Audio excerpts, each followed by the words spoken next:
Hi guys, my name is Emily Olson.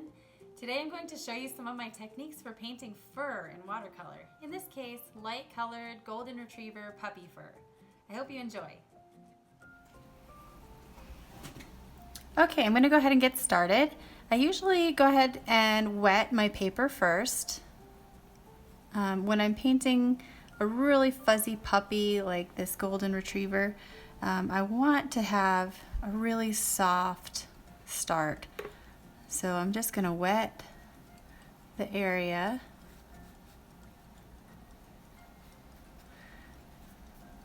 All over. I'm avoiding the eyes because that is a detailed section that we'll get to a little later.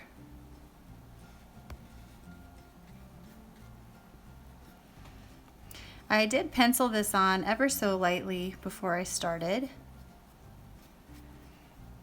And because the fur on this golden retriever puppy is so light and I want my edges to be really soft, I only put little hints of pencil marks for the edges of the fur because I did not want any hard pencil lines showing through in the final painting. So I have a Richardson Gray Matters water media brush, size 10 round brush here that I'm using to wet the paper.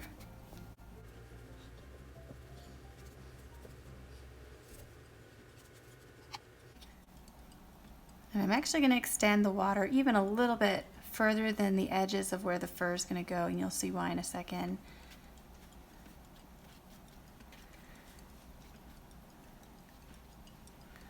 Okay, so fully wetted paper all the way to the edges of the outline of our puppy. All right, I'm going to grab some color now, just a little bit of yellow ochre.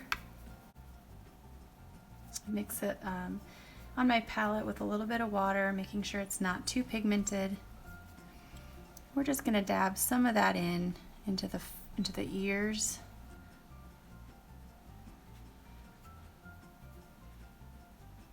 Underneath the chin. This whole area under the puppy, his chest, is going to be a little darker, kind of shadowed. A lot of people struggle with painting white fur because we tend to assume there's not much color in white, but there's actually a lot of color. And sometimes that can actually be really tricky to deal with.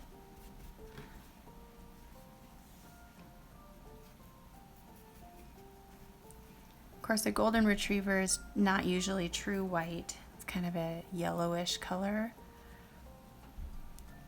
So we're just going to drop in hints of that yellow ochre, tiny bit of burnt sienna.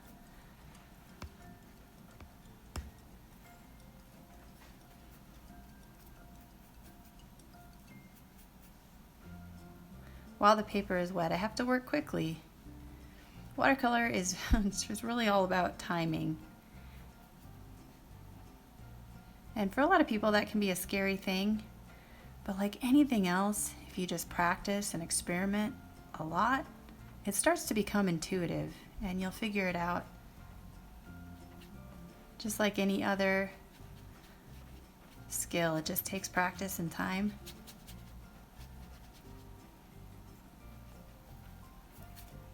All right, I'll drop a little bit of color. You can see the paper's already starting to dry because my paint isn't dispersing quite so easily.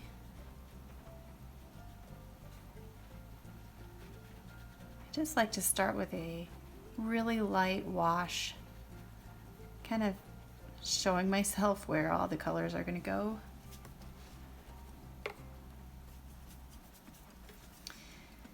And the shadows too, it's important to know where your darkest darks are, where your lightest lights are. In this case, the eyes and the nose are going to be by far the darkest value in the whole painting. It is a light colored puppy, so you aren't going to see any really dark shadows in the fur. Now I've taken a little bit of indigo, watered down, and I'm just gently dropping it in again into the wet fur down here.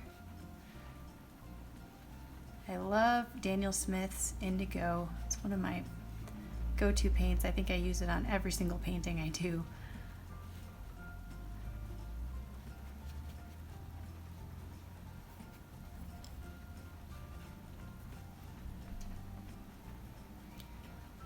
This ear is going to be a little darker than that ear. It's just slightly in shadow a little more than the other. And so I'm going to darken it with just a little bit of indigo again, which looks gray. Now, when I first dropped the water into the paper, it was a little bit, my brush had a little bit of pigment in it. So you can see sort of a gray outline forming. I'm just softening that with a little bit of water in my brush.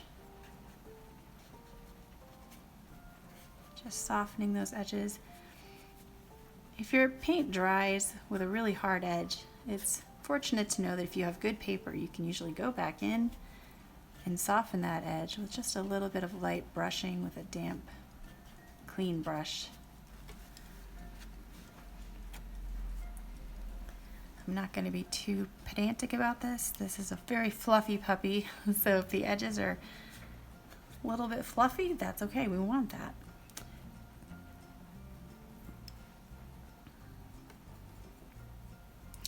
Okay, I'm going to go in with a little bit stronger pigment of the yellow ochre again, and I'm going to start adding a little bit of detail in this left ear.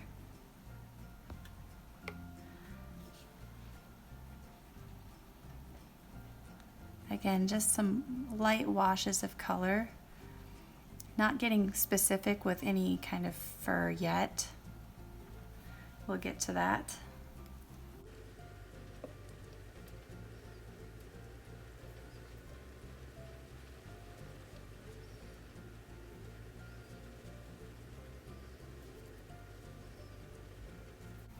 Right now, the only two colors I've used so far are indigo and yellow ochre, and a teeny, well, I guess I've used a little teeny bit of burnt sienna. Those are really my go-to colors for painting dogs and cats and pets in general. Can create so many colors with just those three.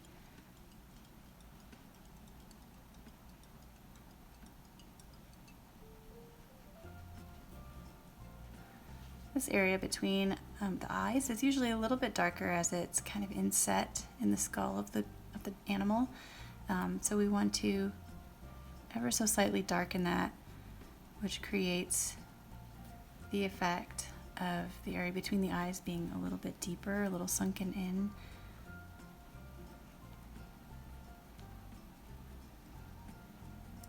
Still just painting around the eyes. I will get to that. I usually paint the eyes last, the eyes and the nose. It's kind of like the icing on the cake. And their eyes are so much fun to paint.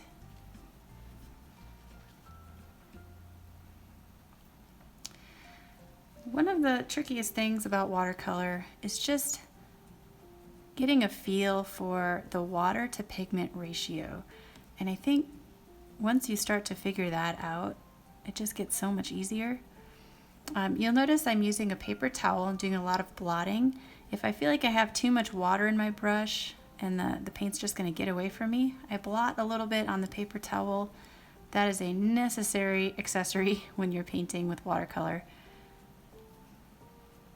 Still just using my size 10 round brush here.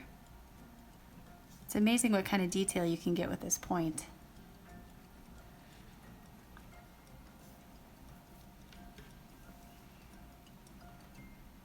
I will sometimes do a whole painting with just the same brush.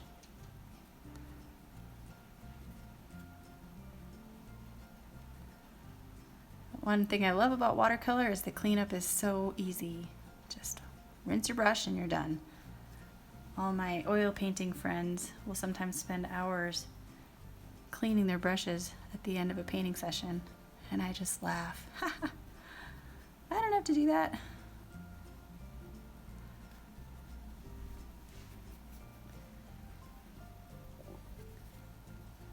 And I have two kids. I have a 2.5-year-old and an almost 5-year-old. And they are always running around the house checking out my art stuff. And my son has already chewed through 2 tubes of paint. So I'm actually really glad I used watercolor. It's non-toxic. Nobody's gotten hurt. And the cleanup is super easy. All right, I'm gonna get brave here and go a little darker on the edge here of the ear, where the ear separates from the puppy's little cheek. There's always a stage in the painting that is just kind of ugly. Sometimes that stage can last for most of the painting. Don't be discouraged, it will look better at the end. All right, what I'm doing here with my brush is I am splaying it. This is one of my favorite techniques for creating fine fur edges. And it's a little hard on the brush, but I really think it works well. So I'm gonna pick up again a little bit of pigment, splay my brush again, and just drop some very light suggestions of fur into the forehead.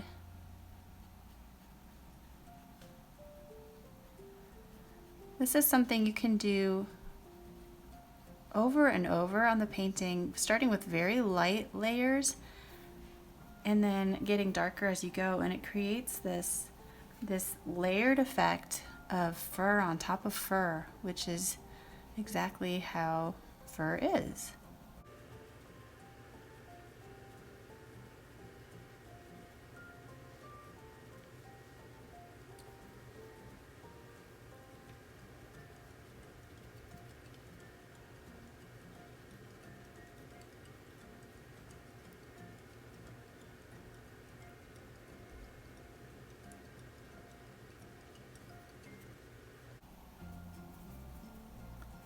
Grabbing a little bit of indigo again, watered down so it's not too dark. And we're just going to darken this little section right here. I am painting more carefully now, leaving a little bit of the lighter colored paper to suggest the fur going sideways like this.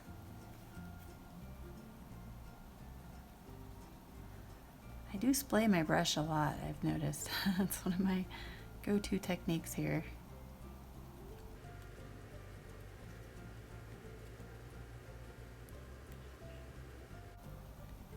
You don't want to be afraid to go too dark with watercolor. A lot of watercolors tend to look just kind of wispy and faint and don't have a lot of power to them because the artist was perhaps afraid to go too dark.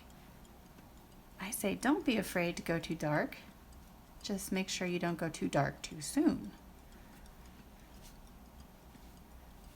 Once that paint is on there, it's on there for good.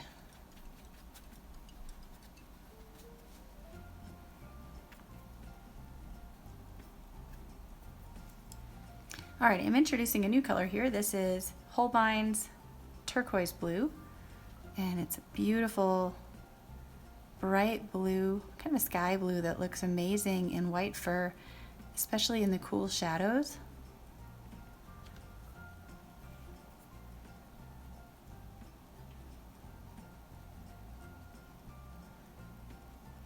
I'm going to continue to add some depth to that center of the face.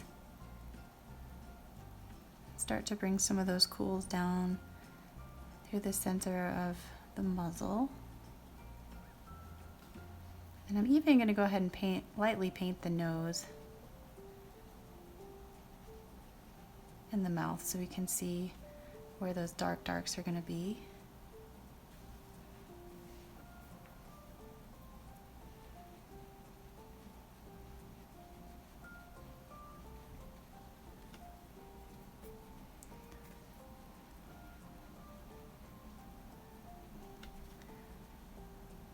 A lot of these colors can also be used on when you're painting a person as a subject with blonde hair maybe.